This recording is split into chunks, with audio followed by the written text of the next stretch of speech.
Аз един ден гледах филма Кабаре в тогавашното кино Рекс и страхотно много ми хареса. Излязах вънка, така и не разбрах за какво ми е харесало, влязах повторно. 7 пъти гледах този филм, за да разбера защо ми е харесал и какъв е номера, за да ме привлече толкова много в този филм. Оказва се, че в Кабаре има един епизод, в който тя се връща след аборта, сяда върху едно легло, което е на пружината. Той застава с лице към нея, с гръб към светещия град. Нали, има штори. През шторите пробива синката на нощта, а вътре в стаята има една хубава топла светлина. И тя му казва: направи ми онзи коктейл, нали си спомняш какво беше, паста за зъби, жълтък и така нататък, и започва този диалог. Мен страхотно ме впечатли тази ерес в изображението, т.е. сега може би ви звучи неестествено, но тогава, през онези години, 70-те години, това беше пълен абсурд. Т.е. цветът вътре да е различен с цветът вънка. Това ми направи много силно впечатление и когато Въло Радев ме покани да снимам филма Осъдени души, аз доста самоуверено го информирах, че струва ми се, за да получим усещане на документалност и истинност на изображенията, може би трябва да направим такава разбалансировка на цвета. Той вика: ти можеш ли това да го направиш? Викам: мога. Как така можеш? Какво ти трябва да го направиш? Викам: трябва ми павилион, осветление. Добре, нямаш проблеми. И аз го направих това нещо. Неговият асистент Халачев взе тази кутия от 120 метра, подмишница, качи се на самолета, отиде в Унгария, където е лабораторията Кодак, което има щемпел за качество и не пипат нищо, т.е. аз тук не мога да направя нищо. Върна се, гледа го комисия и Ивало каза: това е. Така ще снимаме. Обаче се оказа, че трябва да престоиме на цяла година. Имаше проблеми с организацията, актьори и така нататък, финансиране. И точно преди снимките Въло вика: моля се, направи ми тази проба още един път, аз така да се я гледам, да знам какво, как и така нататък. Аз викам: разбира се, няма проблем. Правя първия път, не става. Правя втория път, не става. 5 пъти я правих тази проба, за да получа онова, което е било преди това. Оказа се, че цветното съотношение е едно, а съотношението на силата на светлината е съвсем различно. Ако силата на синьото е по-силно, синьото е разбелено. Ако синьото е по-недоекспонирано, е по-тъмно синьо. И аз от тогава вече винаги меря тези стойности, слагам си го на едно листче и спа с него, докато трае целият филм. Операторът общо взето борави с пластиката на изображението и тая пластика на изображението е дълбоко зависима от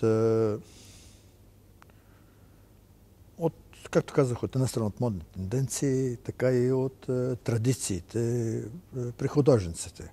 Аз, например, страшно много харесвам и бях под силното влияние на импресионистите.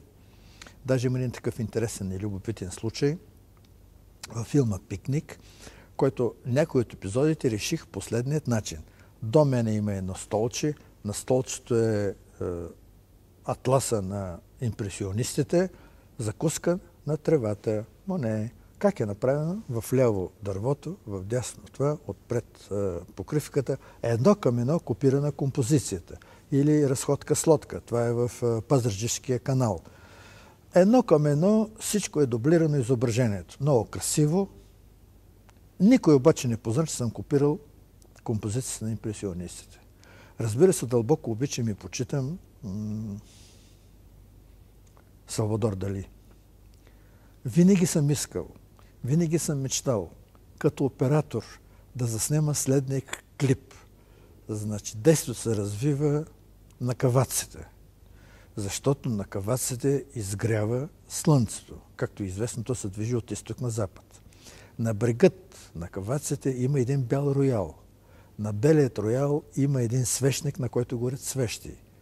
Над белия роял има спуснат един огромен стъклен полюлей, в който всички лампи работят. Слънцето го няма, то е вече залязло. Има една режимна снимка и Така се снима този клип. Това, разбира се, не беше възможно да се реализира, защото какви сте рояли, какви сте лампиони, къде си виждал ти в социалистически реализъм лампиони да стоят в каваците и така нататък, но това е моята мечта. Тази картинка олицетворява обаче майсторство на оператора. Баланса на цвета, баланса на силата на осветлението на лампиона, силата на светенето на небето, колко е това режима, защото режима трае 20 минути в България, не повече. Нали? Това е някъде Бленда 2008 при 240 аса. Не можах да го заснима този клип и затова на моите приятели, млади, им разказвам, моля, снимете го това. И затова страхотно много отделям и домашните им давам да направят един клип в Американска нощ. Защото там, сега при дигиталното снимане, дигиталната нощ има няколко големи проблема. Трябва, освен че... Значи в American Cinematography е казано как се прави. Значи снимате на 3200 градуса по Келник, не правите никаква корекция през деня и то се става синьо. Казват колегите от Америка. Да, обаче на дигитално така. И не доекспонирате две бленди. Всичко това е прекрасно, обаче нищо не се получава. Защото като не доекспонираме две бленди, изображението става недоекспонирано и автоматичните системи повдигат изображението, за да получи сигнал 100%. И от една американска нощ става един сив ноемврийски ден. А може би трябва, ако снимаме една група младежи, които с факли търсят в една гора изгубеното другарче, може би тия факли, точно те дадат тези 3200 градуса по Келвин, които да стъпят, за да може да се разпъне това изображение.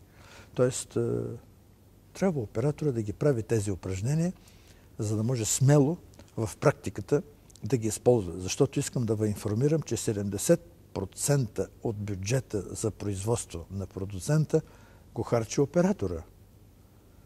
И ако един оператор е негоден и некадърен и се замота повече от 4 седмици, нещастният продуцент ще трябва след това да прави допълнителни анекси с актьорите, които, нали знаете какво ще поискат за тези анекси.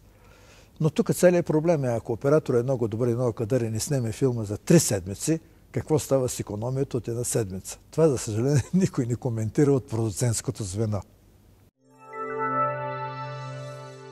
Ако би трябвало дълбоко да анализираме стилът на картинката, моят стил е романтичен. Аз не мога да понасям широки обективи, действителност, която е такава реалия, пъпчи и не знам каква. При мен винаги обективите са с по-дълги стойности, при мен винаги обективите са с напълно отворена диафрагма, за да дават възможност да диши изображението. Т.е. това е една структура на романтизма, на Рене и така нататък.